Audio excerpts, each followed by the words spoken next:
everyone, welcome to Tuesday Night Show and Share. At Knox Makers, we meet here every week on Tuesday night, show off our projects, show off things that we've completely failed at and warn each other, ask questions, help each other out. It's a really great time. We have a list of people that have volunteered to show off some stuff. And the first one on the list is Adam, who has pens.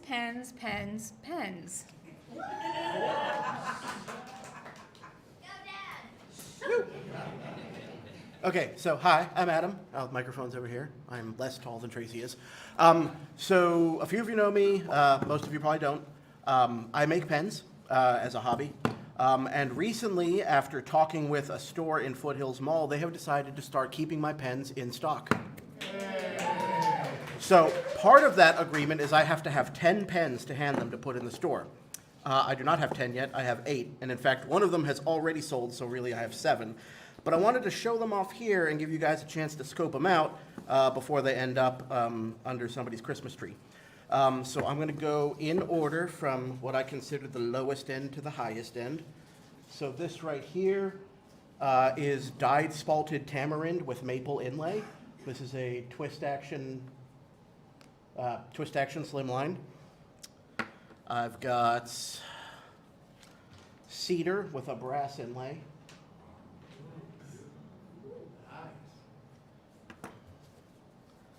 I've got olive wood with a brass inlay. And then I've got, where is it, this one. So this one is, I don't know how to say it, Paduak with canary wood, catalogs, and leopard wood with aluminum inlay. And then moving up into the higher tier ones, this one is Paduak with dyed maple inlay.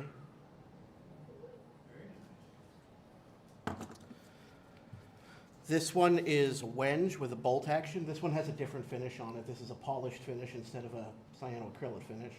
She specifically requested one that was a bolt action, so. And I am planning to pass these around, so just please don't drop them. This one is Alumalite with cobalt gold inlay. And then finally, this is the one that's sold and the one I'm like super stoked about. This one is recycled skateboard. So I took an old skateboard I got from Pluto Sports. I was like, hey guys, I want to try to make pens out of skateboard. Do you have anything broken you can just hand me? And he gave me a skateboard. It sat in my workshop for like a year and a half. And I finally got up around to hacking it apart. And it was kind of a pain to get it glued up, but I think it's gorgeous. So I want to pass these around. I just ask, please don't drop them. But yeah, definitely take a look. If you're interested in buying one, they're going to be at Foothills Mall in Gentry Mercantile. And I'm going to go this way now. Thank you. Question. What's the price point? The only one I've actually sold so far, let me move back up to the mic. You move this, my spot. The only one I've actually sold so far, the question was what's the price point? The only one I've actually sold so far is the skateboard pen, and I was given $125 for this one. The slim lines generally are somewhere 40 to 60, and some of the higher end ones may be 150 to 200. Also, how did you make the skateboard? How did you make it round? How do you do Okay, that? so hold on, I may have a picture. Look at this. All right, hang on. I was almost prepared. Let's see here. Do I have? I know I do. Where is it? No, recent pictures. Come on. There you go. Okay.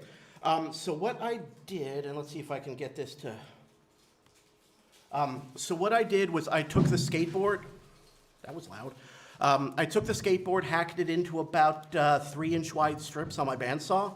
And then took those and blatantly abused my belt sander in terrible ways to get the grip tape off of it. Then just clamped and glued them into blocks and drilled a hole down the center and threw them on my lathe and turned them.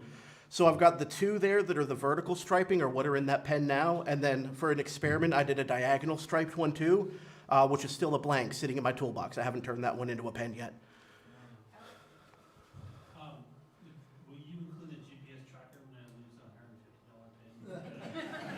Nope, that is an exercise for the user.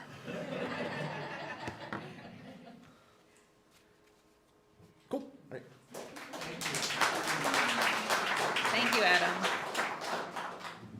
I think that this is going to be later, but I think there's still turning classes, tickets for the turning class available here. At the 6 o'clock, there's only one left. One left. The 2 of 2. So, next on the list is Nada, and she is showing a Halloween costume. Nada, sorry. You got this, Mom. Thanks, honey. If I can, there we go. I don't know how this works exactly. Ooh, okay. So about a week, or maybe a week or a few days before my daughter's Halloween bash at school, she decided that she wanted me to make her, her Halloween costume. And I was just out of my mind with panic because I didn't know what I was going to do. And she decided that she wanted to be what she described as a fallen angel. So we were looking in my closet to see if there was anything that I could use for her. Whatever, honey. And she found my confirmation gown that I had, worn several years ago. And it crossed my mind, maybe we could dye this and alter it so that it could fit her. So with Sue's help and just amazing patience, we went from this very long floor-length white gown to this gown. She taught me how to properly measure and cut this dress, which I only had one shot at. And thankfully, because of the material, which is lace with a polyester, the dress is technically 100% polyester. So because of the slip underneath and the lace on top, we did not have to hem it, which I was so eternally grateful for because I just did not know how I was going to grasp that concept. So we went from this to dyeing it with a dispersed dye. Now, I used Rit Dye More in the color Graphite, which is not actually black. It is a dark gray. Honey, I have to explain the process. So we went from this grayish, purplish mess to a very dark color. Now, I dyed this dress twice to get it as dark as I could, and this is what we came up with after it was washed. Now, it looks black, but it's actually a dark gray. And once she wore it in person, that was what we got. I did not make those wings. We bought those wings and that halo because I was not about to try to completely fashion a costume like 3 days before this Halloween bash. Someone tried to eat me. But because this dress was 100% polyester, you cannot use regular fabric dyes whatsoever. You have to use what's called a dispersed dye, and you have to use a heat method, which means if we go back a little bit, you have to boil the crap out of that garment. In order for that material to absorb that dye, you need an excessive amount of heat, but you cannot have it so hot that it's literally boiling. So you have to get somewhere around 200 degrees or so, maybe a little bit less, but too much more than that, and you could ruin the fabric.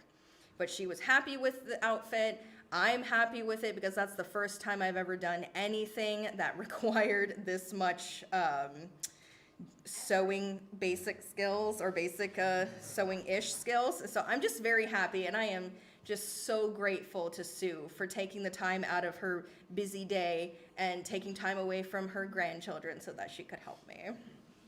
So that's it. That's all I've got.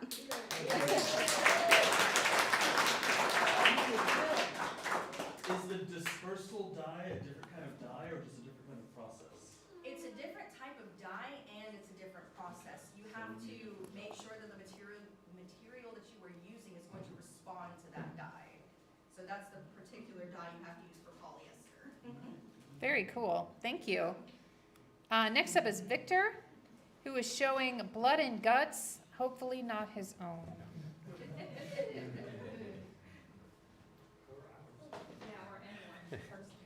Nobody's blood and guts. As a matter of fact, this is a great lead-in because you were thanking Sue, and I got to thank Lori Kay for helping me with this. And I'm pretty new here, so I thought that when I first came in for the orientation, there was a lot of talk about like community, and I think these are both really good examples of like when you come up here and you say, hey, I'm doing a thing, and someone says, hey, maybe you could try this. It's a very cool thing. It's a really nice community feeling for that. So, to that end, for those of you who have seen me before, you know I'm working on this little short film. It's a science fiction film, and so one of the things that I've had to do is basically make a costume that looks like the person has been attacked by this like mutated monster. And so we started with this where you can kind of see a little bit of the tears and rips that I put into this. I used a steak knife to get a lot of those, you know, it's like, because if you cut it with scissors, it's gonna be a very clean cut. Even if you try to make jagged, it just doesn't quite work right. So I used a cat brush as well to try to kind of like, what would you call that, Sue? Like when you're kind of texturing it, when you're scuffing it, yeah. Yeah. And so, but that steak knife worked great. If you ever need to do something like that, it's fantastic for that. But blood was the other factor here, and Lori really helped me out with this. I think you said you've got a friend who like does this for a living, makes fake blood. Yeah.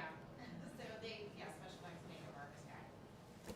Well, she went above and beyond and gave me like 3 different formulations of varying colors, varying shades of fake blood, and it's like K-rose syrup and cocoa and what else, like glycerin or. It's corn syrup and then red dye. The first one, the biggest one is corn syrup and red dye. The other one is corn syrup, red dye, and Hershey's syrup. And then the other one was corn syrup, red dye, and then a little bit of green and blue dye. So. But the cocoa gives it more viscosity and stuff. Viscosity. So for those of you playing at home, corn syrup and red dye, just get them out of your parents' kitchen and go nuts.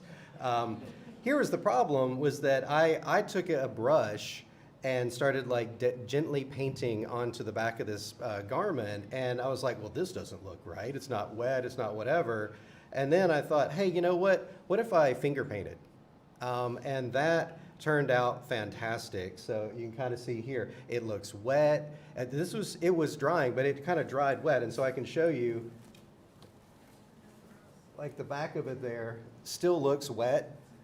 You know, and I took a little bit of it and flung it on there with my fingers, and so really rubbed it into some of these sections.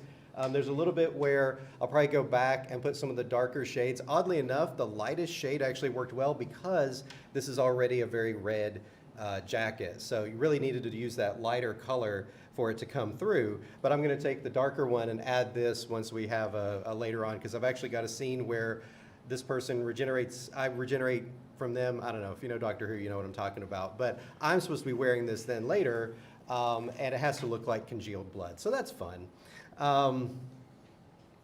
And so this is, in happier times, this is the person who's actually wearing it before they get mauled. And just so you know, they deserved it, because this is what they did to this poor fellow who's the leader of a planet. They did this to him. And so when I said blood and guts, this was, so this was a 3D print. We actually had some horns that we printed for him and put those on. And her beam was supposed to just reduce him down to a skull, and got a little bit of guts on there for good measure. So that was fun. And also I'll talk about a little bit of a failure, which is I've not really tried to make like a miniature maquette out of clay or anything. I tried using model magic, and this happy fellow came out. I even put some wire in there to try to give him some, you know, structure, whatever. That's horrible. It's so hard to work with. Like, I mean, I know there's ways of wrapping it. I had no idea, so I'm just like, whatever. And I just tried this. But hey, it just has to fall on the ground and look like they're a charcoal briquette. Mission accomplished on that one. But yeah, these are a couple of real quick little scenes. So there's this person getting slashed in the back, and so that's why we've got this real big cut in the back like that.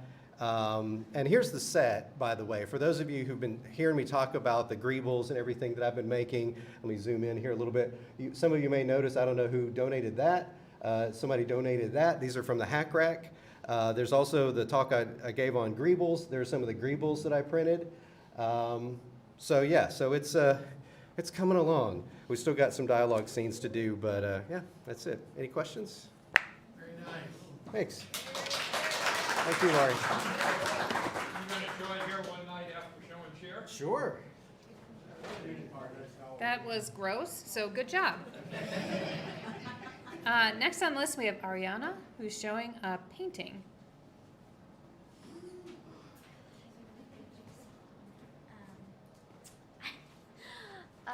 Okay.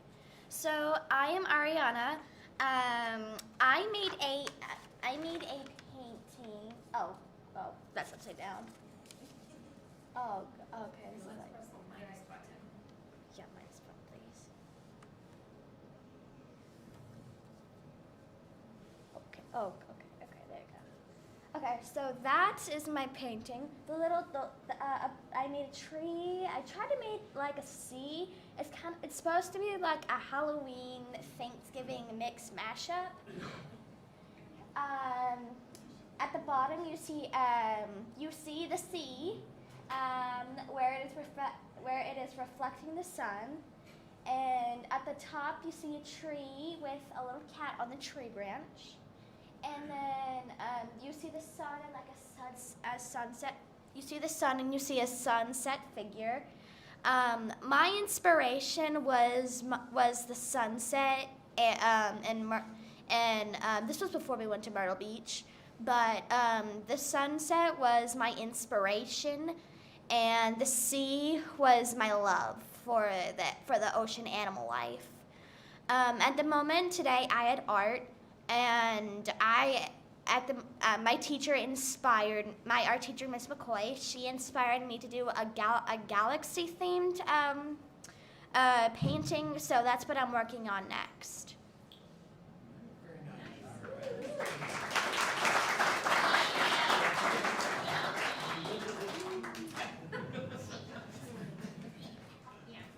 Very nice. I love seeing painting and art here.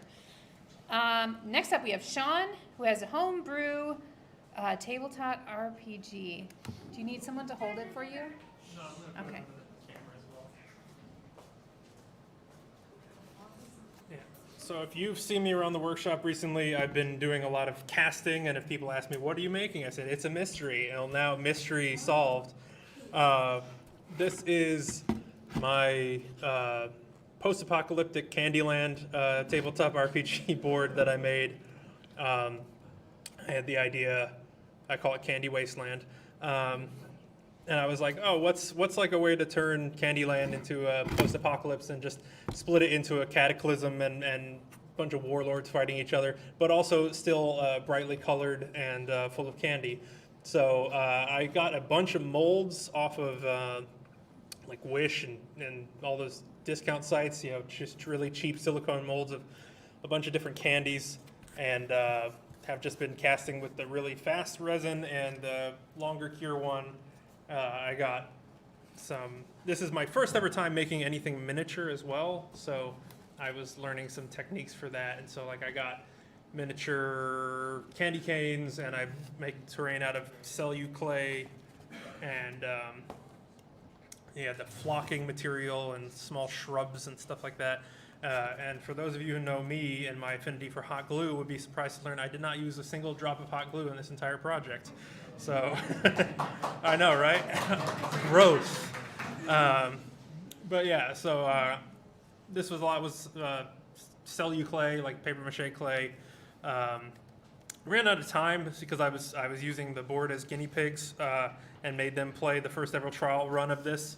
They didn't get very far, but it helped me iron out the kinks. But yeah, so a lot of this stuff is just assembled out of resin casts and paper mache clay and a lot of Mod Podge. This is supposed to be like a lagoon of toxic sludge that I was just really thick acrylic panel, and if you can see the shine of it or anything, I wanted something that looked like tar, mixing Mod Podge and shiny acrylic paint. And yeah, so if you want to see more of it up close, it'll be out on the table up there. But yeah, it was just a fun experience learning some basic terrain and miniature techniques and stuff, and I definitely want to add some more details to it, but yeah. And if anyone wants to play, I have a full campaign that I've planned out. So I might put it in the gaming channel if anybody wants to play. What are the different zones? Oh, okay, yeah. So you have, in the game, this is like the plum area, the plum tree. It's like the one safe settlement in the Candy Wasteland. You have the Peppermint Forests, which is run by bandits. The Gumdrop Mountains, the Licorice Lagoon, Peanut Acres, the Great Frosting Sea, the Molasses Mire, and the Lollipop Woods. And they're all run by like warlords and stuff. And yeah, so it was fun to do. But yeah, so if you're interested in, yeah, well, I guess we got questions then. Yes.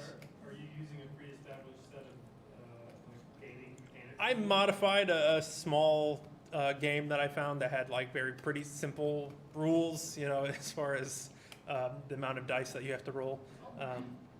So yeah, it's another RPG that I found that I just sort of modified it and made everything a candy pun for the most part. So your stats are stuff like chewy and tangy and sour and sweet, and and crunchy, and all the traits are various puns on candy. And almost every character's name is a candy pun.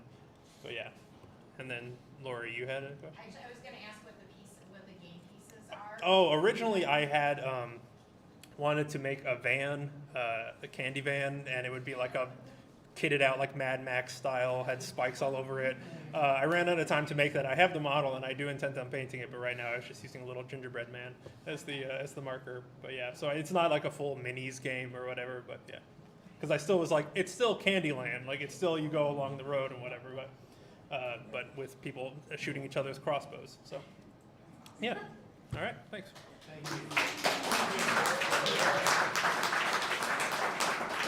As one of the playtesters, I can say that Sean is an excellent game master. It took a lot longer than we expected to play, and you should all ask Russell about his driving skills. Next on the list, we have Brian, who has a computer vision controlled garage.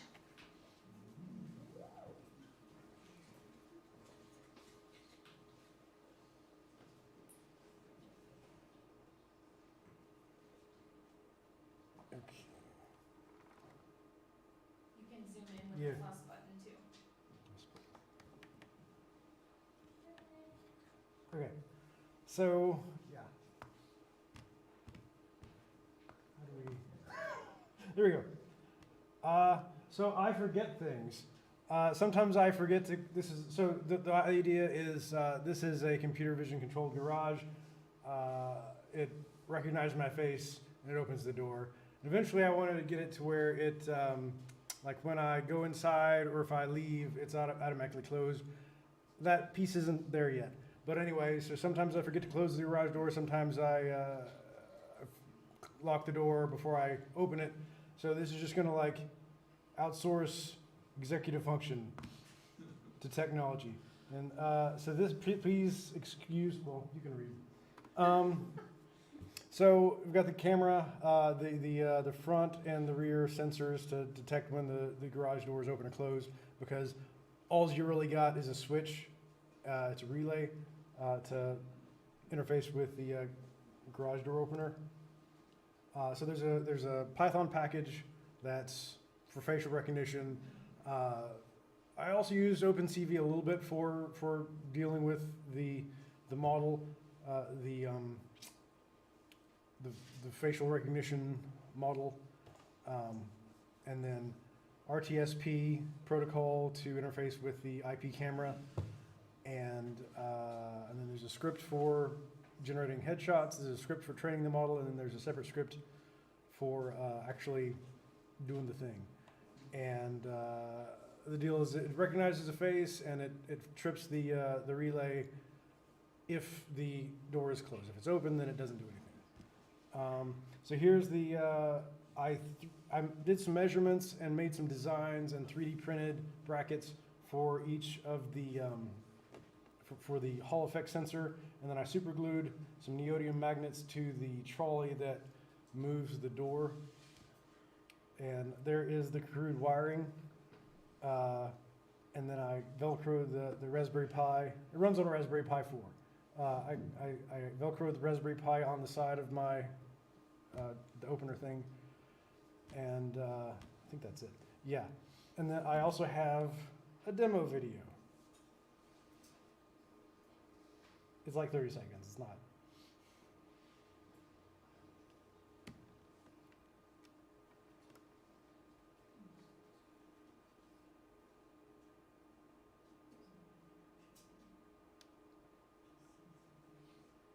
I wanted you to be able to see the what was on the screen, but then it went out of focus, so it doesn't matter. So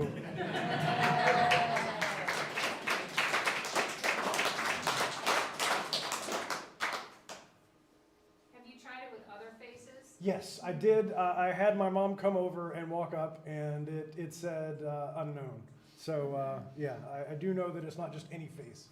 We meant like a picture of your face. So yes, I've got plans for that as well. And so my initial plan was like I was gonna have it detect my phone, the Bluetooth radio, but the Bluetooth radio doesn't broadcast unless you're trying to connect, but you can pair it. So I'm gonna try to experiment with pairing my phone with the Raspberry Pi, see if it'll connect. Otherwise, I'll have to carry a tile with me, and it'll just look for the tile. So I'm gonna have some fail-safe so it doesn't. Yes, I thought of that. So you walked up to the camera, does it see you through the windshield of the car? I assume it does? Well, see, I've got an opener built into my car, so that's not really part of that's not really a feature. It doesn't need to do that. Oh, this is for when you lock the door? Yeah, yeah. Okay, Yeah. got it. So you don't have to break the window to get in? Right. Got it. You can train it to recognize your car as a face. Yeah, I've thought of that. Or yeah, Your face on the car. I've also thought about putting a license plate that's like a QR code or something, but. So which Raspberry Pi has how much memory? It's the 4. I think it's 8 gigs. Oh, okay. Anything else? Very cool. Okay. Thanks. I would encourage everyone to make Brian masks and test this out. Yeah, right? Last up, we're moving into the new season, and Sue has gingerbread.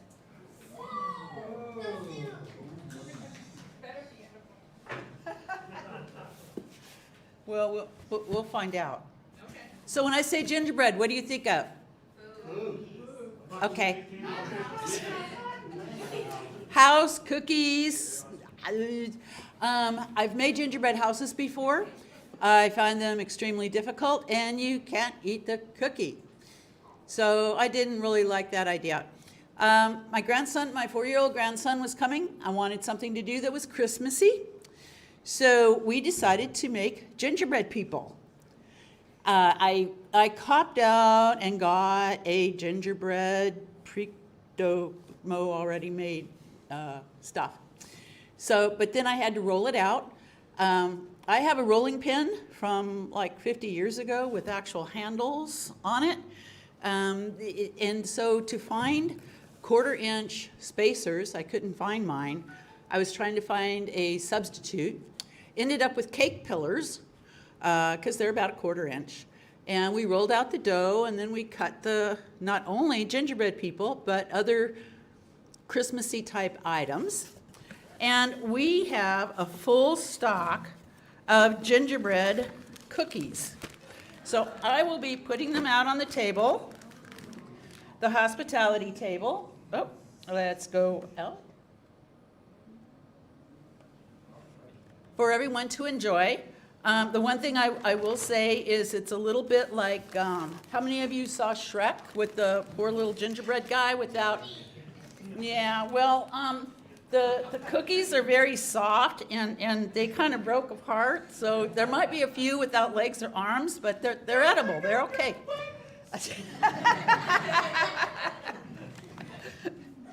So again, they'll be out on the hospitality table. Help yourself. Thank you. Yeah.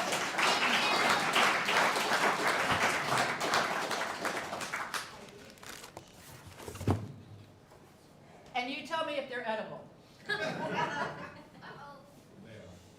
Thank you, everyone, for showing tonight. We have a couple of announcements.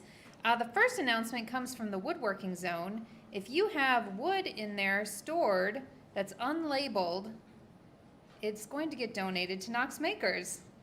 So please label your stock or band it up or remove it, or in a couple weeks it will disappear and become a Knox Makers project or firewood or something. So please label your projects.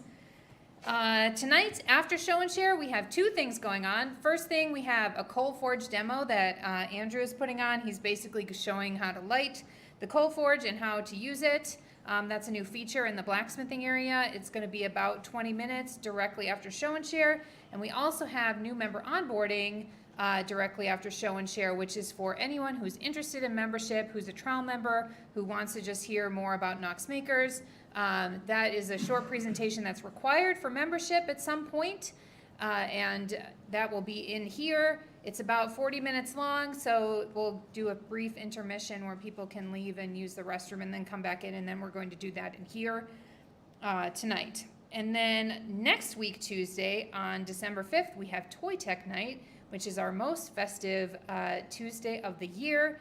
Our friends and partners upstairs, Spark, every year they give away toys to children that might have some disabilities. So you have your Tickle Me Elmo and you squeeze the tummy and it does the annoying thing. Not all kids can do that. They might not have the hand strength, they might not have the movement. So we will take apart the toys, we do surgery on the wires, we attach an external switch, and then the kids can hit the switch with the side of their hand or like attach it to their wheelchair button or something like that.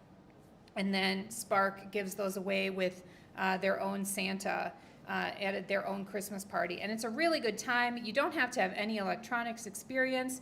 We have people that work on sewing the toys back together or doing the suturing or taking them apart. We also can teach you how to solder. So anyone who's interested in coming and helping out with that, it's a really good time. It'll be in here. We'll usually set up the classroom with tables and do a short show and share, a short demonstration on what you can expect when you rip open a toy, and then what to do next. So that'll be next week, Tuesday on the 5th. And that is all I have for tonight.